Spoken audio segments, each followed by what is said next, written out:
The Kill Tony audience is usually quick to crown someone, but they're just as quick to turn. And lately, that turn seems to be happening in real time with Dedric Flynn. What makes this moment interesting isn't that Flynn is bombing or lacks talent. It's that the backlash is arriving almost immediately after he was elevated to regular status on Kill Tony. If you spend any time in Kill Tony adjacent spaces, especially Reddit, the tone has shifted fast. People aren't just critiquing jokes anymore.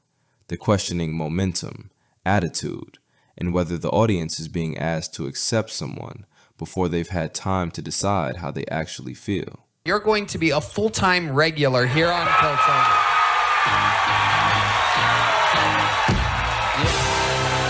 A recurring theme is that Dedric seems to be enjoying his success a little too openly.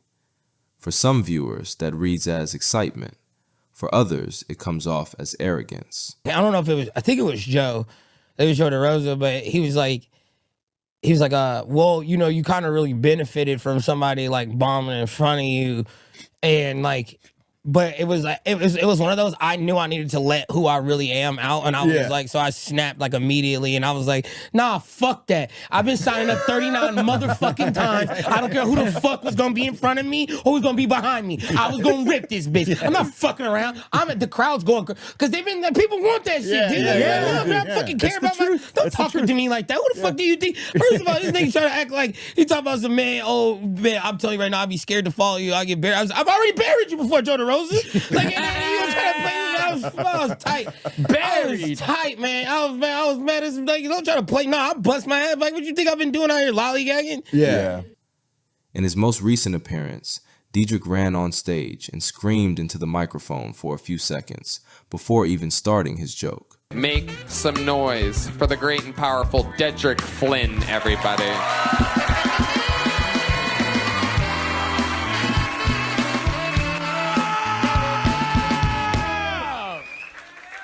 Man, this. You can understand the adrenaline. He's making money, building a name, living a moment most comics never reach. But that same energy rubbed a portion of the audience the wrong way. Even Tony Hinchcliffe appeared slightly perturbed, as if the enthusiasm crossed the line from infectious into distracting. That reaction taps into something deeper about the Kill Tony ecosystem. The show doesn't just introduce comedians, it fast-tracks them. And when someone is fast-tracked, the audience often feels robbed of the discovery phase. One week they're rooting for a comic to break through. The next they're being told, this is the new regular, get used to him. That can breed resentment, especially if the performer doesn't perform gratitude in exactly the right way. Some fans think this tension goes back to Cam Patterson leaving Kill Tony. Cam was a genuine breakout, the show's golden goose for a moment, and once he was gone, it created a noticeable gap. Rocks, you said, hey, you, all right? I'm tired of that shit. I said it one time, the white people like, black people got autism too? This is great. And now I'm y'all king. Got this a rock, nigga, it's a rock. I got a rock in my head. Okay, anything else? I knew that was gonna be the first one. You said what? Roller coaster. You said roller coasters? I like them, they cool as shit, you know what I'm saying? Roller coasters are fun. Hey, pick something else that's better. A few people believe Tony Hinchcliffe was suddenly under pressure to find the next one, and in that rush, Dedric may have been given regular status before the audience had fully warmed to him. I've actually made a couple of videos already digging into Cam's absence and how it could affect Kill Tony going forward. So if you want a deeper breakdown on that whole situation, check out the channel memberships. I also post free exclusive content on my Patreon, including live reactions to comedy shows and specials that don't always make it onto YouTube. That idea, that Tony sometimes anoints people too early, isn't new. Fans have pointed to previous regulars and suggested that tenure on the show can become a curse rather than a blessing. Once you're locked in, expectations skyrocket. Every set is scrutinized. Every change in energy is interpreted as decline. That's why comments from Joe DeRosa during Dedric's interview stood out. How long have you been doing comedy? 12 years. 12 years. Dude, you're a beast. I'm telling you, you're a beast. Don't fuck it up with drugs or alcohol or being an asshole. I'm serious. I'm serious. That's the only way people fuck it up. You're so fucking good. You have so much talent. DeRosa's talking to himself right now.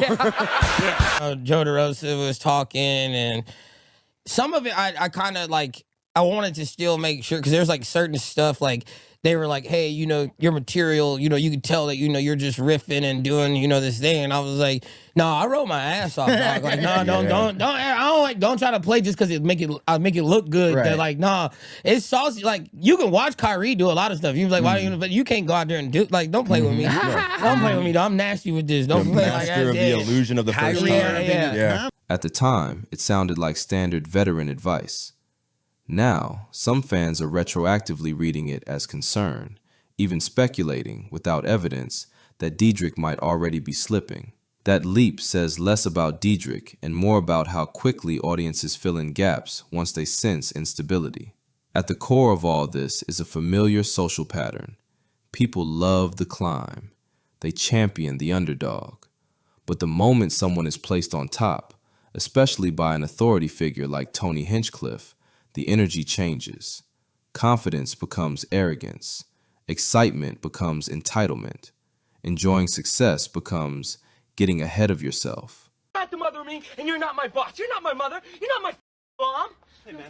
No. I'll take you home. No. I'm ready to shoot the scene. I want to shoot the scene. I'm fine. I want you out of here. So the real question isn't whether people have a right to be angry at Dedric Flynn. It's whether that anger is even really about him. Dedric is a solid comedian. He's clearly adjusting to a new level of attention. And like anyone starting a new job, especially one watched by hundreds of thousands of people, mistakes are inevitable. Over-energy, nerves, trying to fill space, leaning into a persona that hasn't fully settled yet. These are growing pains, not character flaws. People want, there's a bunch of calm-ass motherfuckers on Kill Tony pretending to be wild. You're not like us. No. I know, when me and you talk, like, I was like, no, I'm very similar. Like, me and you, like, dude, we talked for hours, drunk, smoking cigars, out of, like, like, you know what I'm saying? Like, dance with everybody. Like, when I whooped your ass at popping, we're doing Pop Shot, the little basketball game, I whooped his ass. He said, let me see a three-pointer. Whooped his ass on that one, too. It wasn't no well. I said the high scores at Coppertank. I said all the high scores at Coppertank were me, glass owner, and it was that night. He lying. It's possible Dedric is overcompensating because he knows what he represents right now, the new black star of Kill Tony, whether he asked for that label or not. It's possible the fame is getting to his head. It's also possible he's just excited and hasn't found the balance yet. All of those things can be true at once. What is clear is that the Kill Tony audience is revealing something about itself in the process. The same crowd that celebrates discovery often struggles with what comes after discovery, when potential turns into position and hype turns into expectation.